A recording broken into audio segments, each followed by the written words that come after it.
Hello students, welcome to Hiba Max 11th standard நாளைக்கு commerce exam attend பண்ண போறீங்க. So previous year question paper ஒன்று பார்த்தா உங்களுக்கு ஒரு ஐடியா கிடைக்கும்.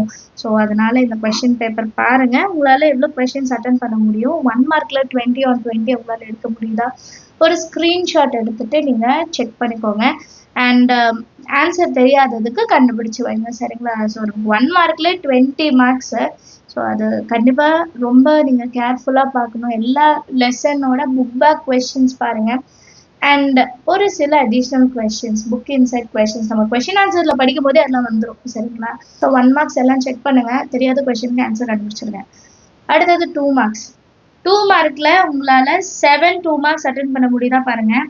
இல்லை எல்லாமே எனக்கு தெரியும் அப்படின்னாலும் கமெண்ட் செக்ஷன் எழுதுங்க. What do you mean by business? What are the corporate enterprises? What are foreign banks?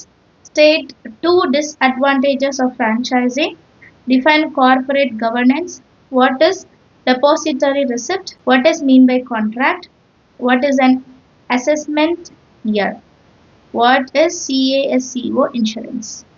எல்லா கொஸ்டினும் தெரியுதா பாருங்க, தெரியாத கொஸ்டின் தான் படிக்க பாருங்க. அடுத்தது 3 mark. What do you mean by territory industry?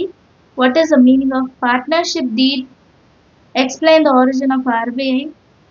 Explain cold storage warehouse. Explain any 3 characteristics of wholesalers. What are the contents of indent? Indents, any 3 தான் கேக்குறாங்க. Who will perform the contract? List out the 5 heads of income. Write any 3 demerits of GST. Explain the types of bank deposits. So எல்லா கொஸ்டினும் தெரியுமா, இல்லை choice வச்சு தான் எழுத முடியுமா அப்படிங்கிறது சொல்லுங்கள். அடுத்தது 5 மார்க். 7 5 மார்க் நீங்கள் அட்டென்ட் பண்ணியிருக்கணும். What are the constraints in barter system? What is mean by damages and what are its type? What are the advantages of cooperative society? Any 5 தான் கேட்டிருக்காங்க. எனி 5னா நீங்கள் ஒரு 6 பாயிண்ட் எழுதுங்க, ஏதாவது ஒன்று தப்பு இருந்தாலும் அட்ஜஸ்ட் பண்ணிடலாம். Distinguish between direct taxes and indirect taxes. What are the features of public corporations? Explain the kinds of sources of short-term finance. Explain the various secondary functions of commercial banks. Distinguish between balance of payment and balance of trade. Explain different types of transport, any 5.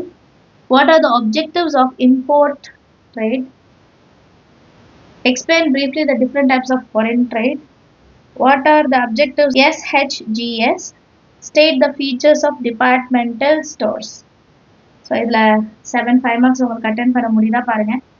எவ்வளோ questions உங்களால் attend பண்ண முடியுதுன்றதை comment section எழுதுங்க. எவ்வளோ lessons complete பண்ணியிருக்கீங்க, இன்னும் எவ்வளோ முடிக்கணும்னு சொல்லுங்கள். All the very best. நல்லபடியாக எக்ஸாம் அட்டென்ட் பண்ணுங்கள். தேங்க்யூ ஸோ மச் ஃபார் வாட்சிங்.